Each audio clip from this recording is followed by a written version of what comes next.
है जमन खान। आज हम इलेक्ट्रिसिटी का लेक्चर 2 करेंगे। लास्ट टाइम हम लोगों ने किया था वोल्ट मीटर तक। आज हम करेंगे इलेक्ट्रिक करंट। तो सबसे पहले करंट को समझते हैं, जैसे वाटर करंट। ठीक है, तो जब वाटर फ्लो होता है तो वाटर करंट जनरेट करता है। जब इलेक्ट्रिक चार्ज फ्लो होता है तो इलेक्ट्रिक करंट जनरेट करता है। ठीक है, तो मैं इलेक्ट्रिक करंट की डेफिनेशन लिख सकता हूं simply.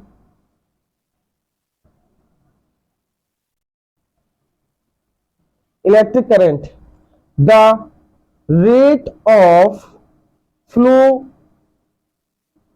of charge is called electric current. The rate of flow of charge is called current. Flow of charge is called current, तो ठीक है, बट ये रेट क्या है? रेट क्यों यूज करते हैं हम? जैसे करंट का फॉर्मूला होता है I equals to Q upon T. The rate of flow of charge is called current. The rate of flow of charge is called current. जिसमें जिस क्वांटिटी में t का डिवाइड हो जाए उसमें लगाते हैं वर्ड रेट। ठीक है, जिसमें t का डिवाइड हो जाए उसमें रेट लगाते हैं। तो करंट का फॉर्मूला आता है q अपॉन टी, या फिर कुछ लोग लिख सकते हैं D Q upon D T. Current की जो यूनिट होती है वो होती है एम्पियर। चार्ज की जो यूनिट होती है वो होती है कूलाम। एंड टाइम की जो यूनिट होती है वो होती है सेकेंड। तो ampere is equals to coulomb per second. ठीक है, तो अगर मैं चार्ज को 1 कूलाम लू एंड टाइम को 1 सेकेंड लेता हूं, तो I is equals to Q upon T. Q की वैल्यू 1, इसकी वैल्यू 1, तो आ गया 1 एम्पियर। तो करंट निकल के आता है 1 एम्पियर। तो 1 एम्पियर की मैं अगर डेफिनेशन लिखूं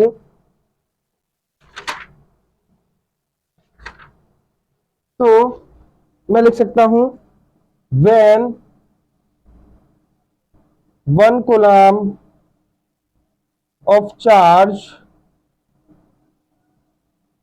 flows through any cross section of a conductor in 1 second, the electric current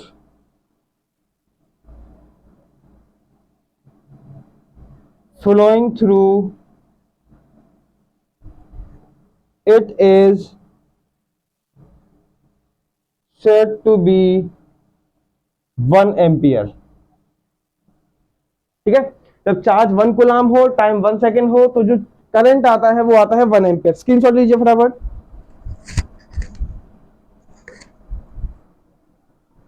okay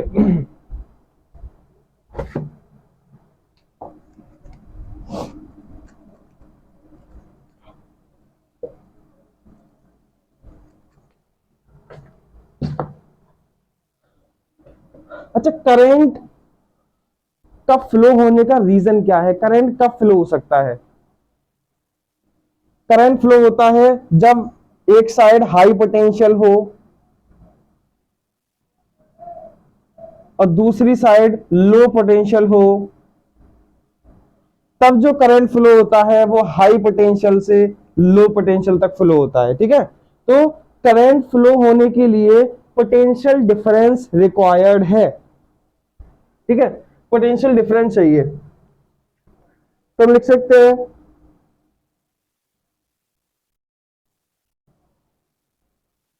the potential difference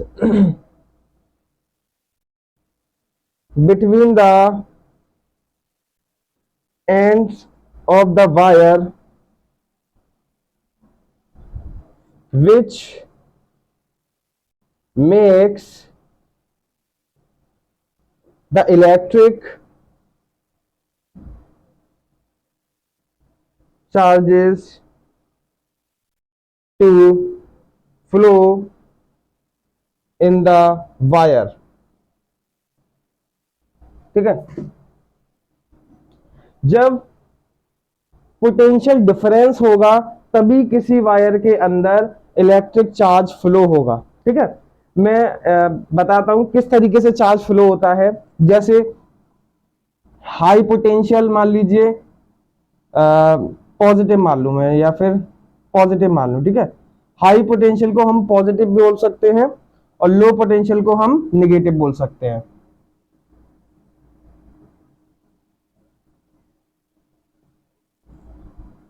high potential, ठीक है, ये पॉजिटिव है और ये नेगेटिव है। हाई पोटेंशियल को हम पॉजिटिव बोल सकते हैं या पॉजिटिव टर्मिनल बोल सकते हैं, लो पोटेंशियल को नेगेटिव टर्मिनल बोल सकते हैं। ठीक है, मान लीजिए कोई चार्ज है, जैसे इलेक्ट्रॉन है, इलेक्ट्रॉन यहां है। ठीक है, तो देखिए मैंने लास्ट वीडियो में बताया था कि नेगेटिव चार्ज को रिपेल करता है। ठीक है, तो ये वाला नेगेटिव चार्ज इस नेगेटिव चार्ज को रिपेल करेगा, मतलब ये इलेक्ट्रॉन को इधर की तरफ धक्का देगा। ठीक है, और पॉजिटिव चार्ज नेगेटिव चार्ज को अट्रैक्ट करता है, तो ये वाला पॉजिटिव चार्ज इस नेगेटिव चार्ज को, इस इलेक्ट्रॉन को अपनी तरफ बुलाएगा। तो इस पे दो टाइप के फोर्सेस अप्लाई हो गए। एक तो नेगेटिव चार्ज इसको इधर फोर्स कर रहा है और पॉजिटिव चार्ज भी इसको इधर बुला रहा है। तो फाइनली जो इलेक्ट्रॉन का मूवमेंट होगा वो नेगेटिव टर्मिनल से पॉजिटिव टर्मिनल तक होता है। ठीक है, नेगेटिव पोटेंशियल से पॉजिटिव पोटेंशियल तक इलेक्ट्रॉन का मूवमेंट होता है। अगर करंट की बात करें तो जो करंट होता है वो positive terminal to negative terminal flow होता है। ठीक है, तो हम ये कह सकते हैं कि जो करंट की डायरेक्शन होती है वो इलेक्ट्रॉन की डायरेक्शन की अपोजिट होती है। The direction of current is opposite to the direction of electron. Electron negative terminal to positive terminal flow होता है, जबकि करंट पॉजिटिव से नेगेटिव की तरफ फ्लो होता है। ठीक है, स्क्रीनशॉट लीजिए फटाफट।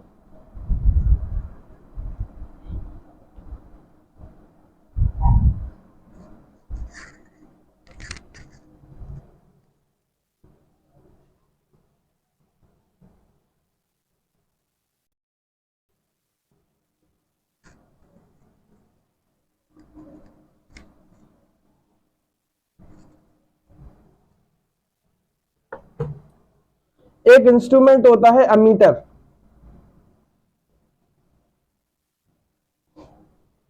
अमीटर का काम क्या रहता है, मैंने लास्ट वीडियो में बताया था। दो टाइप के इंस्ट्रूमेंट होते हैं, एक होता है वोल्ट मीटर और एक होता था अमीटर। वोल्ट मीटर मेजर करता था वोल्टेज को और अमीटर मेजर करता है करंट को। तो मैं लिख सकता हूं current is measured by an instrument called ammeter।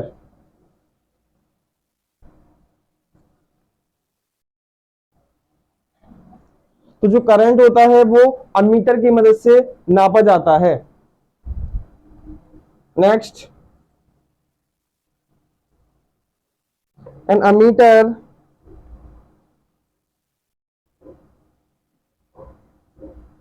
should have very low resistance. Ammeter के पास बहुत कम रेजिस्टेंस होता है और अमीटर यूज करते हैं सीरीज में।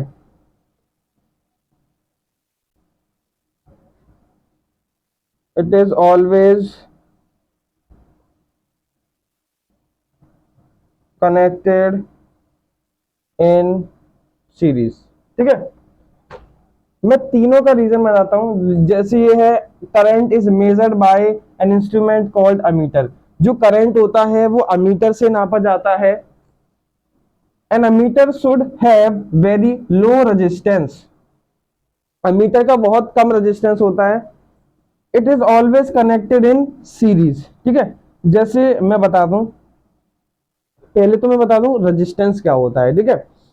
रेजिस्टेंस बेसिकली एक प्रॉपर्टी होती है या फिर एक सब्सटेंस होता है, ठीक है, जो कि करंट का अपोज करता है, ठीक है। जैसे वो सब्सटेंस जो करंट का अपोज करे उसे बोलते हैं रेजिस्टेंस। तो जितना ज्यादा रेजिस्टेंस होगा उतना कम करंट फ्लो हो पाएगा किसी सर्किट के अंदर से, ठीक है। तो जितना ज्यादा रेजिस्टेंस उतना कम करंट, और जितना कम रेजिस्टेंस होगा उतना ही ज्यादा करंट होगा, ठीक है। अब देखिए, जो अमीटर होता है वो करंट को मेजर करता है, ठीक है।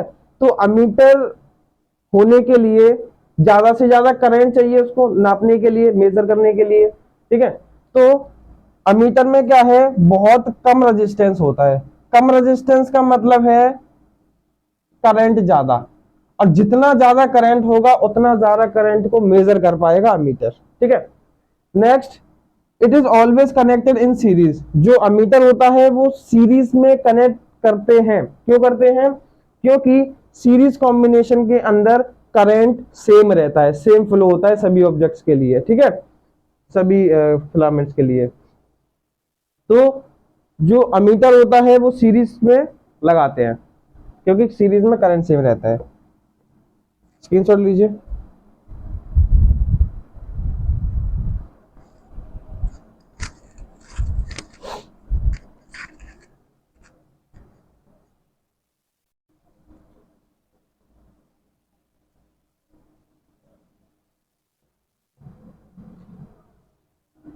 कुछ क्वेश्चंस हैं।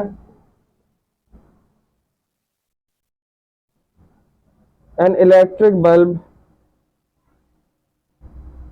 draws a current of 0.25 ampere for 20 minutes. Calculate the amount of electric charges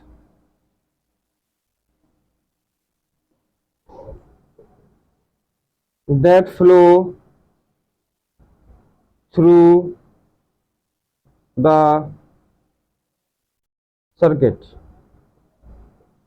तो मैंने न्यूमेरिकल करने का सबसे अच्छा तरीका बताया था, सबसे पहले जो गिवन है उसे लिखिए। तो गिवन है मेरे पास current I equals to 0.25 ampere, ठीक है, और टाइम गिवन है T इक्वल्स टू 20 मिनट। अब टाइम को मिनट में नहीं लिखते, टाइम को लिखते हैं सेकंड में हमेशा, ठीक है। तो टाइम 20 मिनट को सेकंड में चेंज करने के लिए 20 का मल्टीप्लाई 60 में करूंगा, 2 6 12 और 2 0 1200 सेकंड आ गया, ठीक है। हमें फाइंड करना है amount of charge, charge find करना है। अभी हमें फॉर्मूला देखा था I equals to Q upon T. अब चार्ज निकालना है तो T को इज इक्वल्स टू किधर ले आऊं, I into T equals to Q. I का जो वैल्यू है वो है 0.25 इंटू इसका जो वैल्यू है 1200 इक्वल्स टू क्यू। 0.25 को मैं 1/4 भी लिख सकता हूं इक्वल्स टू क्यू। 4 से 12 गया 3 बार, आंसर आ गया 300 कूलाम। चार्ज की यूनिट होती है कूलाम। स्क्रीनशॉट लीजिए।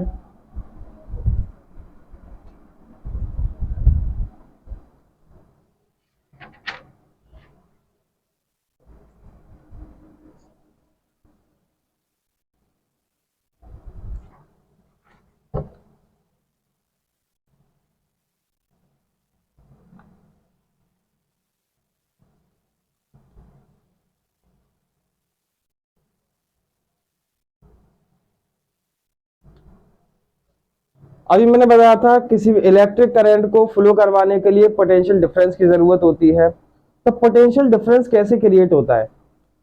जैसे मान लीजिए ये एक बल्ब है, ठीक है, मुझे इसे जलाना है। तो जलाने के लिए मुझे करंट चाहिए और करंट के लिए मुझे पोटेंशियल डिफरेंस चाहिए, ठीक है। तो पोटेंशियल डिफरेंस लगाने के लिए मैं इधर कनेक्ट कर दूंगा बैटरी या फिर शेल, ठीक है, पहले मैं शेल के बारे में बता दूं। जो शेल होता है वो इस तरीके से बनाते हैं शेल, ये, ठीक है। शेल में एक पॉजिटिव टर्मिनल होता है और एक नेगेटिव टर्मिनल होता है, ठीक है। और बैटरी की अगर मैं बात करूं तो कई सारे सेलों को मिक्स करके बनाते हैं battery.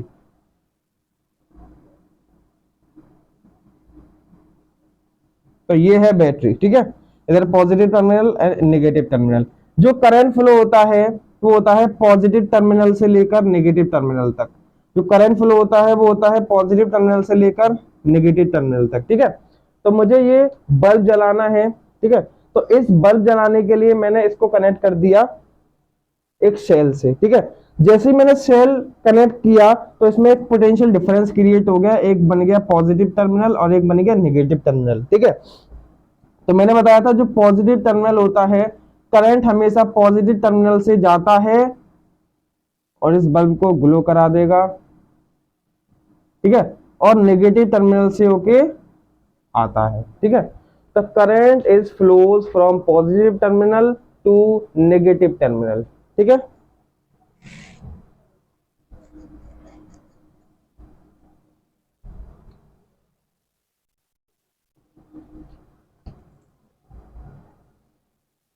The simplest way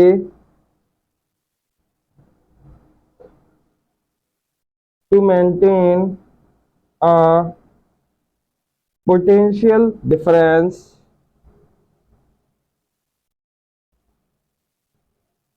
between the two ends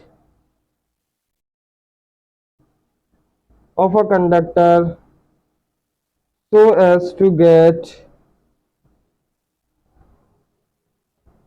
a continuous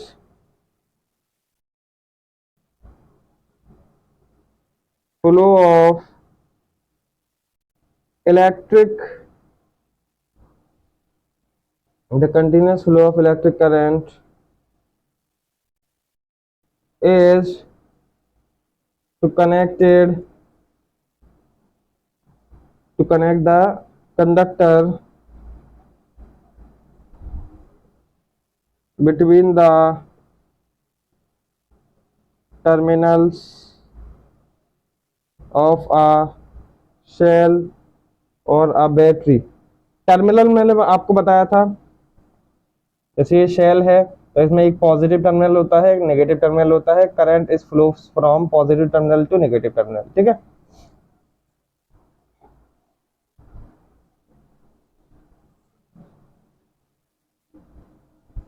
the direction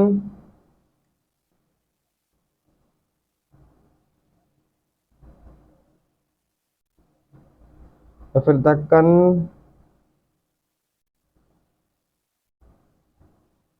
conventional direction of electric current is from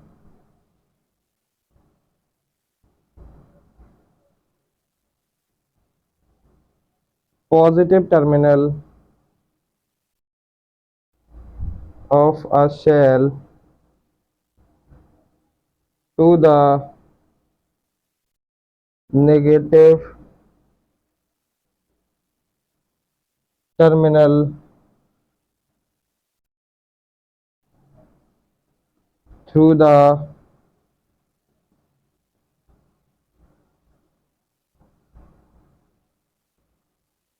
outer circuit। Screenshot लीजिए।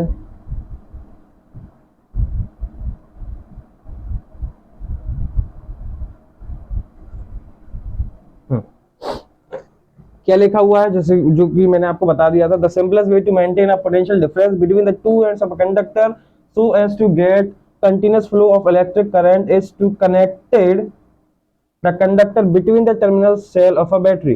तो पोटेंशियल डिफरेंस क्रिएट करने के लिए किसी भी कंडक्टर को सेल से या बैटरी से कनेक्ट किया जाता है, देन पोटेंशियल डिफरेंस आता है, ठीक है। The conventional direction of electric current is from positive terminal of a cell to negative terminal of a cell, यही बताया था मैंने।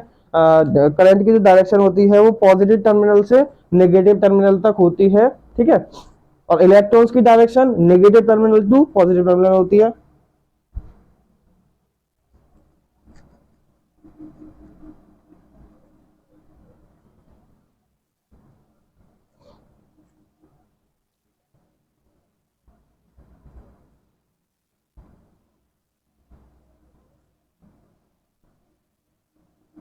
ये कोई कंडक्टर है, इसमें फ्री इलेक्ट्रॉन्स हैं,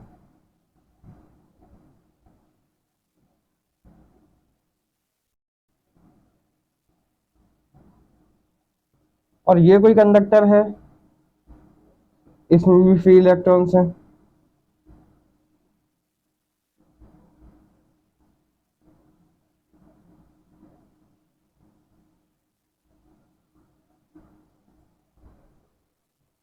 ठीक है,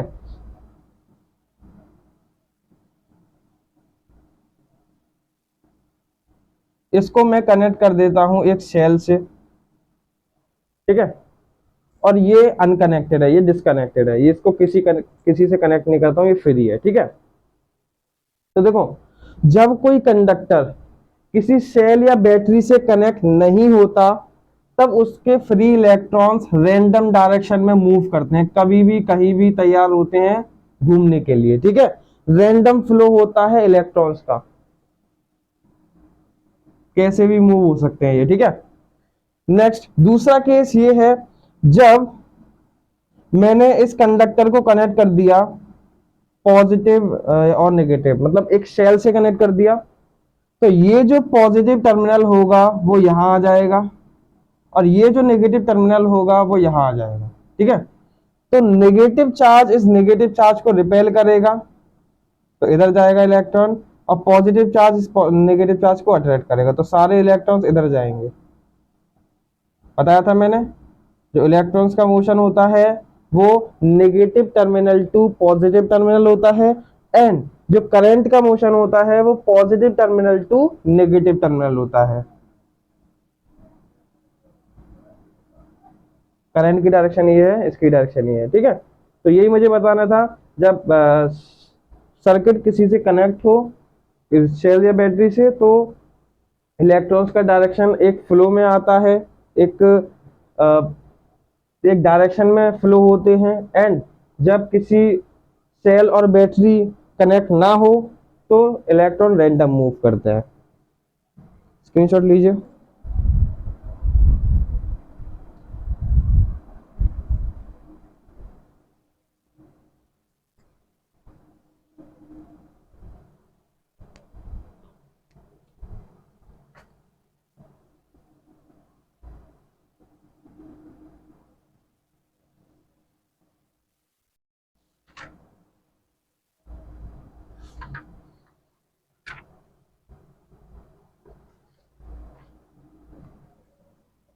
अब एक साइंटिस्ट है जिनका नाम है ओम, उन्होंने एक लॉ दिया था, ओम्स लॉ।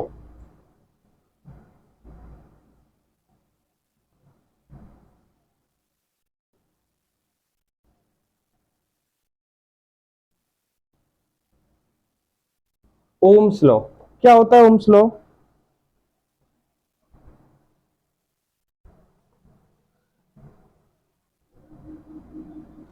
आप लोगों ने घरों में स्टेबलाइजर देखा होगा, स्टेबलाइजर में आपने देखा होगा जब हम वोल्टेज इंक्रीज करते थे तो करंट भी इंक्रीज होता था, ठीक है। तो वो पूरा का पूरा है ओम्स लॉ के ऊपर, ठीक है। तो हम ये कह सकते हैं जो करंट होता है वो डायरेक्टली प्रोपोर्शनल होता है वोल्टेज के, जितने ज्यादा वोल्टेज होंगे उतना ज्यादा करंट होगा। इस डायरेक्टली प्रोपोर्शनल का मतलब मैं बता दूं, जैसे दो टाइप के प्रोपोर्शनल्स होते हैं, एक डायरेक्टली प्रोपोर्शनल और एक इनवर्सली प्रोपोर्शनल। मान लीजिए P डायरेक्टली प्रोपोर्शनल है Q के, इसका मतलब ये है जब Q इंक्रीज होगा तो P भी इंक्रीज होगा, जब Q डिक्रीज होगा तो P भी डिक्रीज होगा, ठीक है।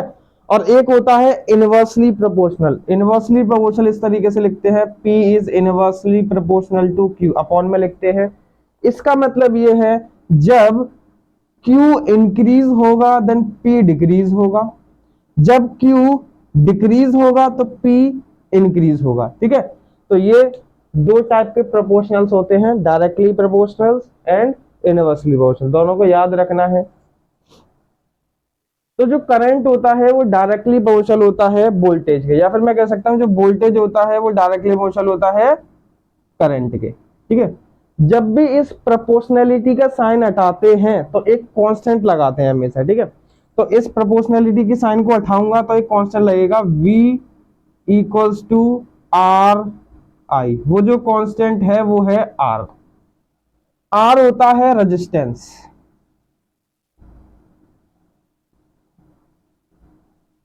जिसकी यूनिट होती है ओम। ओम को हम इस सिंबल से भी डिनोट करते हैं। ठीक है, आई होता है करंट,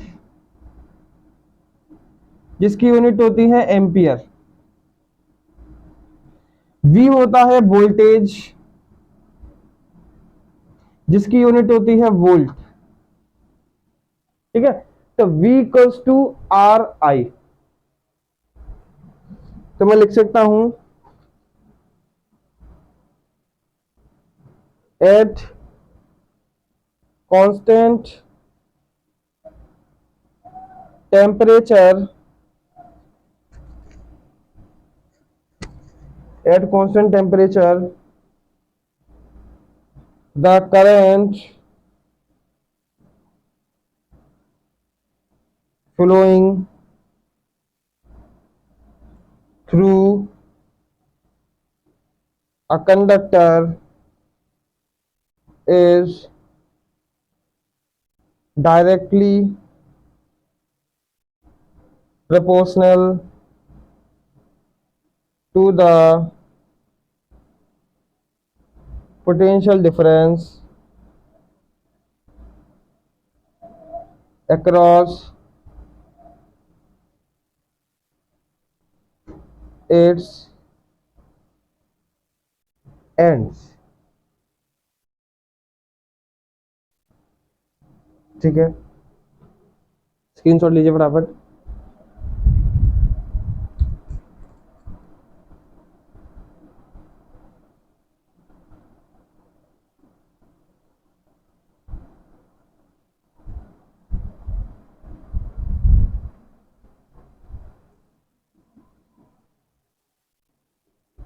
आई होप स्क्रीनशॉट ले लिया होगा।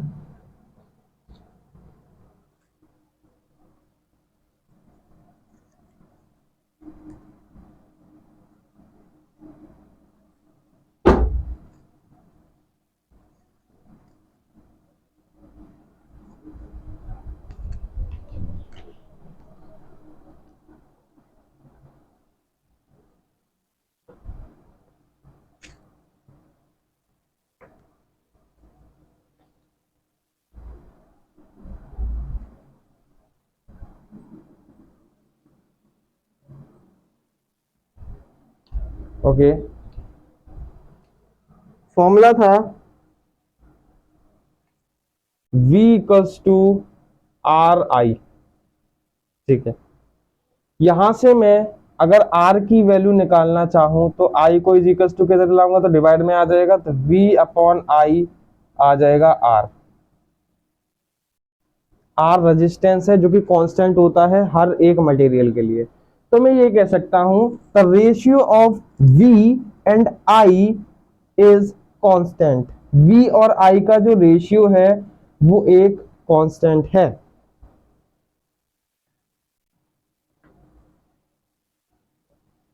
The ratio of potential, V को मैं पोटेंशियल डिफरेंस लिखता हूं, potential difference applied between the ends of a conductor and current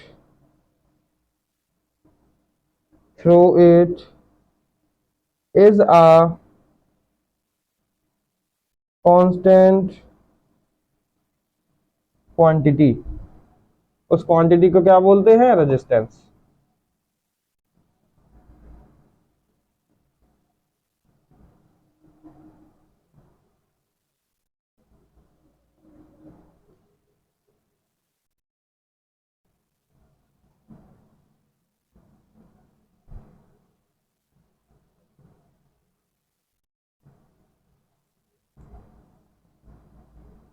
ठीक है।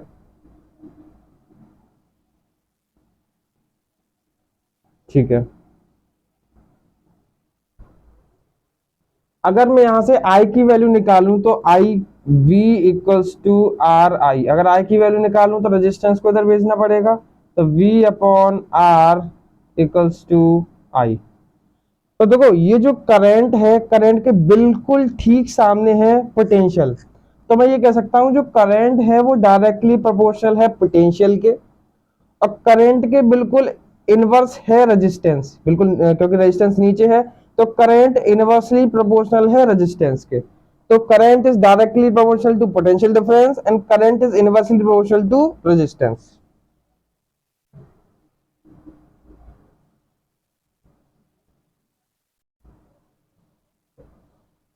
The current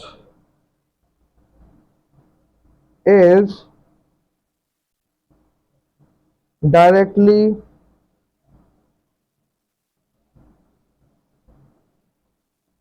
proportional to potential difference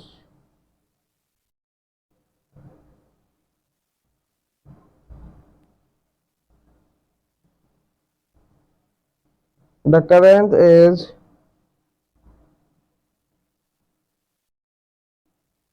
inversely proportional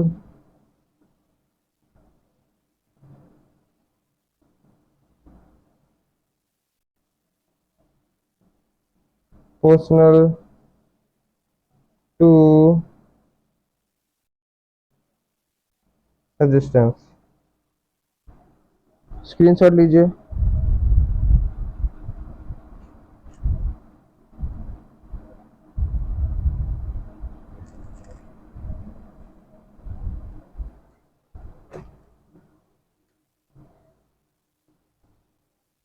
मैंने दो बातें लिखी हैं करंट के बारे में, कि जो करंट है वो डायरेक्टली प्रोपोर्शनल है पोटेंशियल डिफरेंस के, और करंट इनवर्सली प्रोपोर्शनल है रेजिस्टेंस के। ठीक है, मैं फिर से लिखूंगा इनको।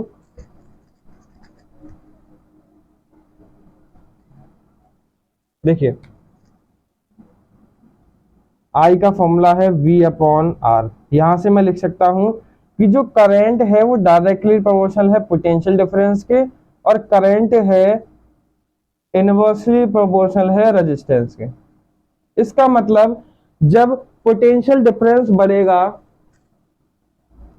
तो करंट भी बढ़ेगा, जब पोटेंशियल डिफरेंस डिक्रीज होगा तो करंट भी डिक्रीज होगा। ठीक है, अगर मैं इसमें बात करूं तो जब रेजिस्टेंस बढ़ेगा तो करंट डिक्रीज होगा, जब रेजिस्टेंस डिक्रीज होगा तो करंट इंक्रीज होगा। ठीक है, पोटेंशियल डिफरेंस इंक्रीज होगा तो करंट भी इंक्रीज होगा, पोटेंशियल डिफरेंस डिक्रीज होगा तो करंट भी डिक्रीज होगा, रेजिस्टेंस इंक्रीज होगा तो करंट डिक्रीज होगा, रेजिस्टेंस डिक्रीज होगा तो करंट इंक्रीज होगा, क्योंकि ये इनवर्सली प्रोपोर्शनल है। तो मैं इसको लैंग्वेज में लिख सकता हूं, अगर पोटेंशियल डिफरेंस को डबल करूंगा तो करंट भी डबल होगा, अगर पोटेंशियल डिफरेंस को हाफ करूंगा तो करंट भी हाफ होगा। ठीक है, अगर रेजिस्टेंस को डबल करूंगा तो करंट हाफ होगा, एंड अगर रेजिस्टेंस को हाफ करूंगा तो करंट डबल होगा, क्योंकि इनवर्सली प्रोपोर्शनल है। ठीक है, if the potential difference across the ends of a conductor is doubled, the current flowing through it also doubled।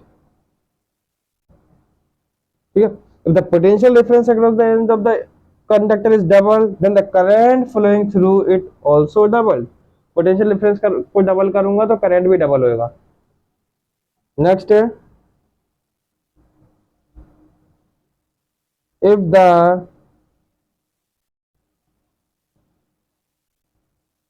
potential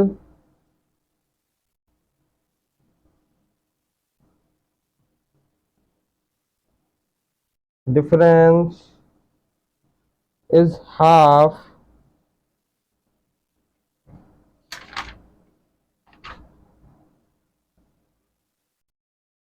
the current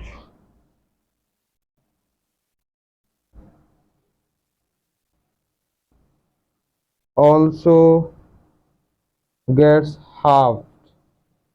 अगर पोटेंशियल डिफरेंस को हाफ करूंगा तो करंट भी हाफ हो जाएगा। ठीक है, स्क्रीनशॉट लीजिए फटाफट।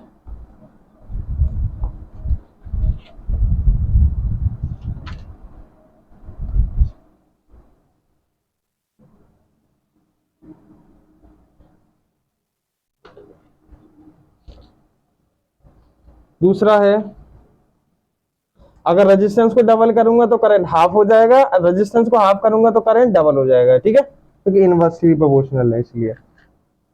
इफ द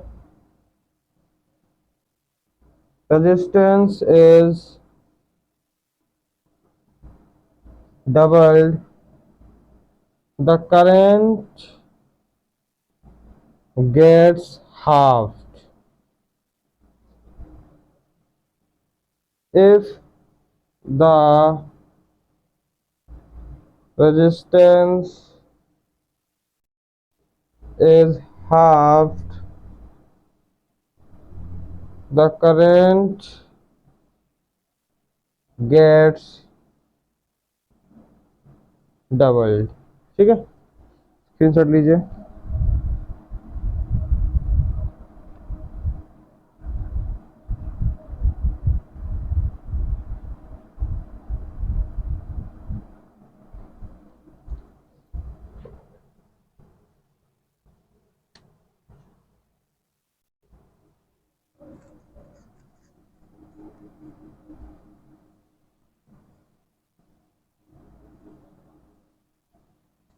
तो V equals to R I से अगर मैं रेजिस्टेंस का फॉर्मूला निकालूं तो I को उधर ले जाना पड़ेगा, I V upon I equals to R. ठीक है,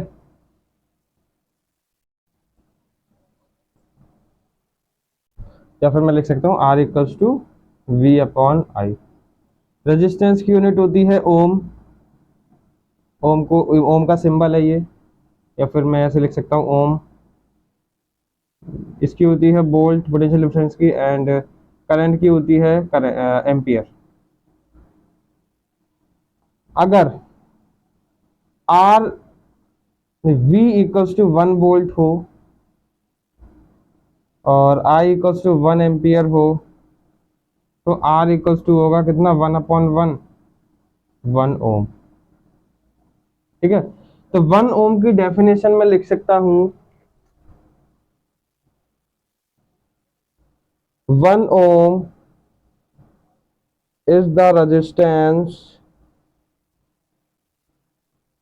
of a conductor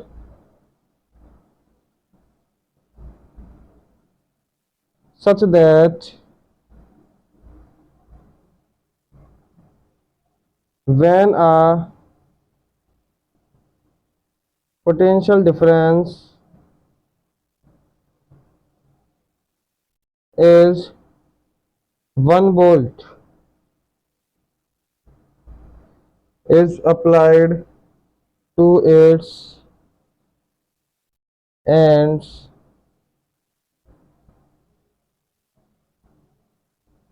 a current of 1 ampere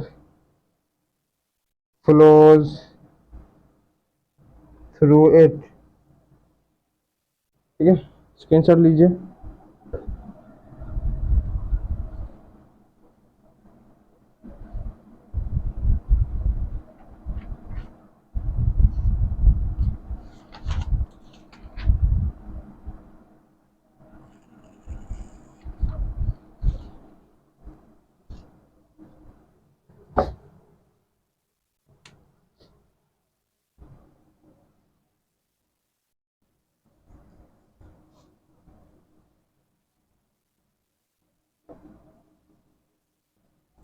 थोड़ा सा रेजिस्टेंस के बारे में बता दूं।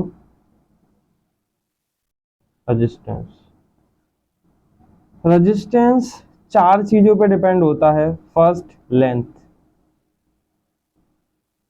दूसरा है एरिया,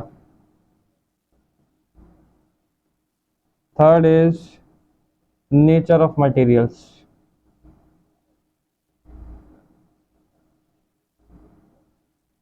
एंड फोर्थ है टेम्परेचर। लेंथ के कैसे प्रपोर्शनल होता है? डायरेक्टली,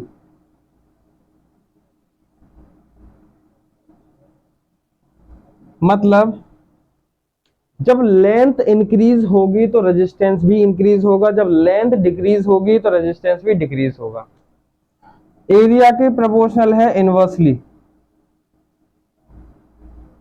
मतलब जब एरिया इंक्रीज होगा तो रेजिस्टेंस डिक्रीज होगा, area increase resistance decrease, area decrease तो रेजिस्टेंस इंक्रीज। ठीक है। थर्ड है nature of materials. Nature of materials का मैं बता दूं, जैसे एलॉयज होते हैं, ठीक है, एलॉयज का रेजिस्टेंस ज्यादा होता है और मेटल्स का रेजिस्टेंस कम होता है। ठीक है, तो ये नेचर ऑफ मटेरियल्स पे भी डिपेंड करता है। टेम्परेचर, टेम्परेचर का होता है डायरेक्टली प्रोपोर्शनल फॉर मेटल्स। ये वेरी करता है, मेटल्स के लिए अलग होता है, इंसुलेटर्स के लिए अलग होता है, और सेमीकंडक्टर्स के लिए अलग होता है, इलेक्ट्रोलाइट्स के लिए अलग होता है। ठीक है, तो मेटल्स के लिए बात हो रही है, तो जो रेजिस्टेंस होता है वो डायरेक्टली प्रोपोर्शनल होता है मेटल्स के लिए, मतलब टेम्परेचर बढ़ाने से, मेटल्स का टेम्परेचर बढ़ाने से रेजिस्टेंस बढ़ेगा, एंड मेटल का टेम्परेचर डिक्रीज करने से रेजिस्टेंस डिक्रीज होगा। अभी आगे के टॉपिक्स में इसमें डेप्थ में पढ़ेंगे अपन। स्क्रीनशॉट लीजिए फटाफट, स्क्रीनशॉट लीजिए। Okay,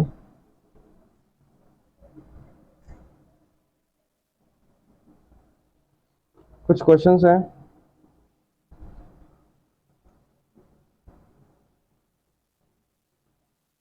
A simple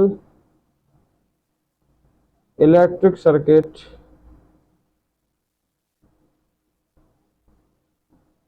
has a 24-volt battery and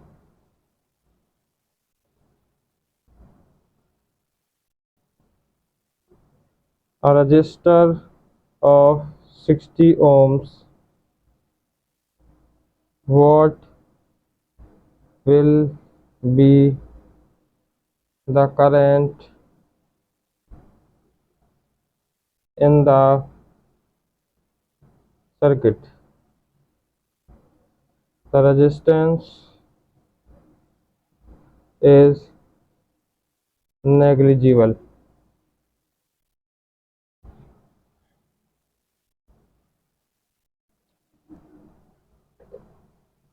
तो सबसे पहले गिवन लिखिए,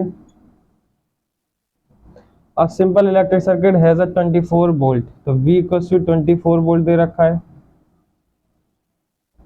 एंड R दे रखा है 60 ओम।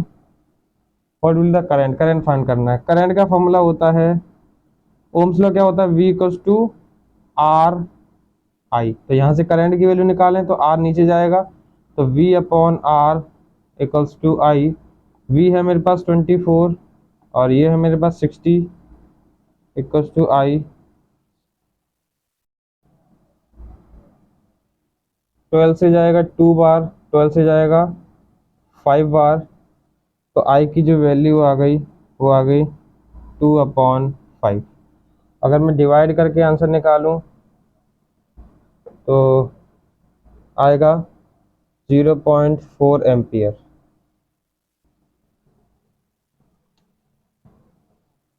मिलते हैं नेक्स्ट वीडियो में, टिल देन कीप लर्निंग।